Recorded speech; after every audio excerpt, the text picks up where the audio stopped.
Hi అండి, అందరూ ఎలా ఉన్నారండి? మేమైతే బాగున్నామండి. మీరు కూడా బాగాలండి. దేవుని ప్రార్థిస్తామండి. ముందుగా ఆయిల్ వేసుకుందామండి. ఆనపకాయ 2 రోజులు వండుతున్నానండి. ముందుగా నూనె వేడెక్కిన తర్వాత ముందుగా 2 రోజులు వేపేసుకుందామండి. బాగా ఎర్రగా ఆగాలండి. అది ఇలాగ ఎగ్గుతున్నాయి కదా, ఇప్పుడు తీసుకున్నాను పక్క తీసుకొని లేకపోతే మాడిపోతాయండి. వాటితో పాటు ఉల్లిపాయ టమాటా వేస్తాం కదా, దాంతోపాటు వేగినప్పుడు మాడిపోతాయి. ఎందుకని ముందుగా పక్క తీసుకోవాలండి. తర్వాత కొంచెం కరివేపాకు వేసుకున్నామండి.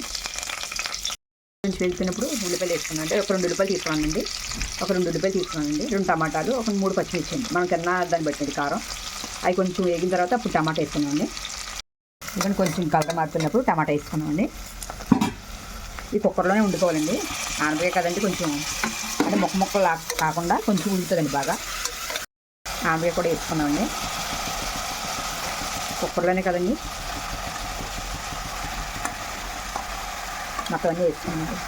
ఎక్కువలో కనపడుతుంది, ఉడికితే కొంచెం తక్కువ అవుతాయండి. ఇది కొంచెం ఉప్పు వేసుకున్నాను ఇంట్లో కళ్ళుప్పు. నేనైతే ఒక 2 స్పూన్లు వేస్తున్నానండి. ఒక 3 విజిల్స్ వేయించేసుకున్నానండి.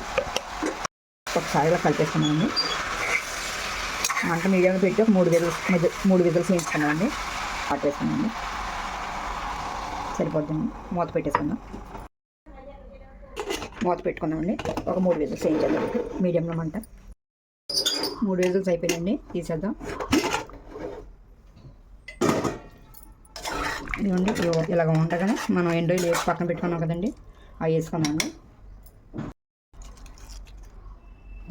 వేసుకొని ఒకసారి కలిపి ఒకసారి మంట తగలిద్దామండి.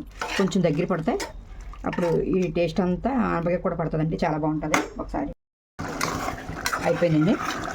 ఒకసారి దగ్గరికి అయిపోయింది. ఇలాగ అవ్వాలండి. కొంచెం కొత్తిమీర వేసుకున్నామండి. కొత్తిమీర వేసుకుని వేడి అన్నంలో వేసుకుని తింటే చాలా బాగుంటుందండి. ఆనపకాయ 2 రోజులండి, కాంబినేషన్ చాలా బాగుంటుందండి. ఒకసారి మీరు కూడా ట్రై చేయండి. నచ్చితే లైక్ చేయండి, షేర్ చేయండి, సబ్స్క్రైబ్ చేసుకోండి.